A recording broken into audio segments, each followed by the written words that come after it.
All right, so here we are. We're talking about the area of rectangles and parallelograms. All right, so this one's pretty straightforward. So it shouldn't be that bad. Area of rectangles. Area is the surface measurement of a two-dimensional figure. We can think of it as as the square units that a shape covers. Use the formula: area is equal to base times height, where b is the length of the base, and h is the length of the h is the height of the rectangle. Area is measured in square units. We have some examples here, like inches times inches, inches squared, feet times feet, feet squared, meters times meters, meters squared. Cool, excellent. Now, here I have some formulas already. We're going to plug in the values. These are going to be measured in units. So base 1, 2, 3, 4, 5 times our height 1, 2, 3, 4, 5, 6, 7. Perfect. Yay. Let's get it. We're going to have 35. We're going to say units squared. Okay. Each of these little squares represents a unit. So when we represent it, we're going to represent it as unit squared. Okay. Here, let's plug in our values. We have our formula. Area is equal to base times height. What's our base? 1, 2, 3, 4, 5, 6, 7, 8, 9. Cool.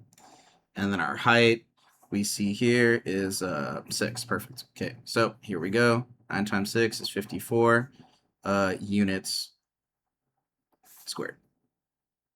All right, next one. This one's even easier.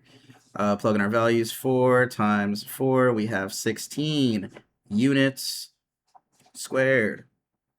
So it's not that hard, right? It's literally identical to area of a rectangle and a square. Well, not always a square, but of a rectangle, except we're replacing the length and width with the base and height. All right, so here we're going to plug in our values. Our base in this case is going to be 8.6. Oh, wrong way. We're going to multiply that by 3. So let's do it. We're going to have 86 times 3. That's going to give us 18. That's going to give us 24 plus 1 is going to be 25. We swing that decimal right back over. The area is going to be 25.8 centimeters squared. Pretty simple. Looking at number 2. All right. Area is equal to base times height. So when we plug this in, we'll say area is equal to 2 1/4 times 1 1/2. All right, let's do it. So where should I find some space for this? I guess we can just do it up here is fine. So we'll have 2 1/4 times 1 1/2. All right. So 4 times 2 is 8, plus 1 is going to be 9. Therefore, we're going to have 9/4 times 2 times 1 is 2, plus 1 is 3, 3/2. We multiply straight across. We end up with 27/8. When we solve for that, we see that 8 can fit inside of 27. Sorry about that. 3 times. It's going to give us 24. We subtract. We end up with 3. So we have our 3 holes. Our 3 remaining out of the 8 original from our denominator. Therefore, our area here is going to be 3 3/3 feet squared. Excuse me. Now, when we're writing our formulas, we can also solve for any missing piece of information in the formula by solving a one-step equation, meaning we're solving for that variable. For example, area of base times height can be written also as base is equal to the area divided by height, or height is divided by the area divided by base. All right, let's keep going. Okay, a couple more examples here. All right, let me get my notes. Here we go.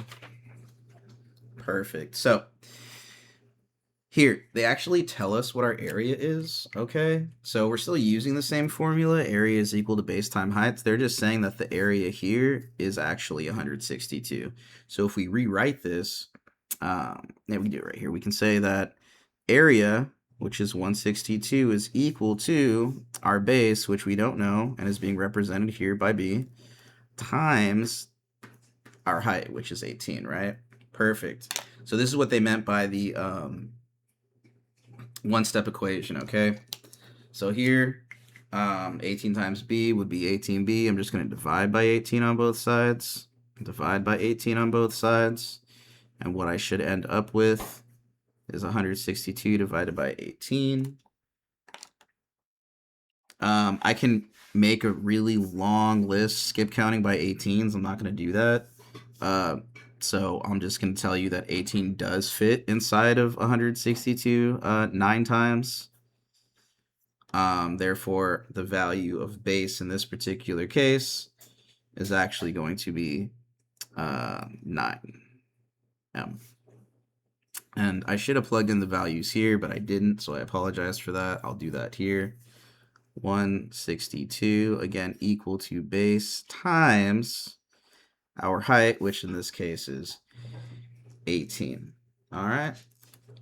For this next one here. So it says circle all the formulas below that could be used to find the height of a rectangle with a base of 11 inches and an area of 120 inches squared. Perfect. So they're telling us that it has a base of 11 inches and an area of 120 inches squared. So again, I'm going to use that formula to kind of plug in that information to see which answer choices make the most sense. They've given us an area of 120 inches squared.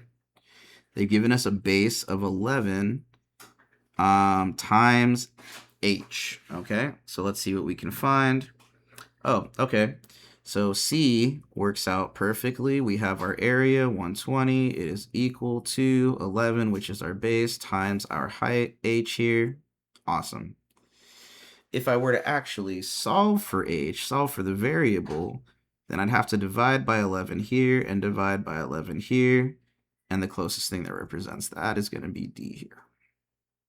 So those are going to be the two applicable answers for this particular problem. Now, when we're talking about area of parallelograms, it's really not that different, okay? A parallelogram, it's like it's a rectangle that somebody has tipped over, okay? But the dimensions don't change, right? So if I had a square here and I tipped it over, the dimensions stay the same, okay? Therefore, even though it's a parallelogram, we're still going to be solving using the same formula of area is equal to base times height. It also says here that the dimensions of a parallelogram are also referred to as the base and height. That's why we're using the same formula. Again, where base is the length and height, h or b is the base, or the length of the base, and h is the height of the parallelogram, okay? Which makes a 90-degree angle with the base. So that's actually going to be important as well. So here we're going to count these units again, and we're going to see that we have our formula, area is equal to base times height. We're going to plug in the values here. Our base here is going to be 6. Our height here is going to be 4. Therefore, 6 times 4 is going to give us an area of 24 units squared. All right, for parallelogram 2. This 5 centimeters here is literally just describing the side length, which is also applicable to the side length here. Okay, but again, it's only representing that it's a parallelogram. This 90-degree angle is what we're really looking for. This 90-degree angle is what we're looking for. So let's plug in our values where we have base, which is our 9, times our height, which is our 4, which gives us an area of 36 centimeters squared. All right. Looking at parallelogram 3, same thing. This just represents the side length. Here is our height. Here is our base. Let's plug in our values of 2 times 1 and 1/3. third. Okay, let's do it. I have my 2 times my 1 and 1/3. 3 times 1 is 3 plus 1 is 4. So now I have 2 over 1 times 4 over 3. That's going to give me 8 over 3. Once I divide that, I see that 3 can fit into 8 twice. That leaves 2 left over. Here's my 2 wholes. Here's my 2 left over. Here's my 3, which is identical to my denominator. Therefore, my area here is going to be 2 2/3 feet squared. All right, going to our very last one. It says, Mrs. Lewis has asked students to sketch a figure with a base of 12 inches and a height of 6 inches. Did the students complete the task correctly? Describe how the area of a rectangle and the area of a parallelogram with the same dimensions are related. Okay, so here we can see that Seth has a traditional rectangle. Okay, Nikki has a parallelogram. They both share the same dimensions. They both have 90-degree angles. Okay, if we were to follow our formula for both Seth and Nikki, we should end up with the same results. And if we end up with the same results, then yes, they follow the same process. Okay, so let's see here for Seth and for Nikki. Seth has a base of 12 times a height of 6. Nikki has a base of 12 times the height of 6. They both equate to 72 inches squared. 72 inches squared. So did they complete the task correctly? I'm going to say yes.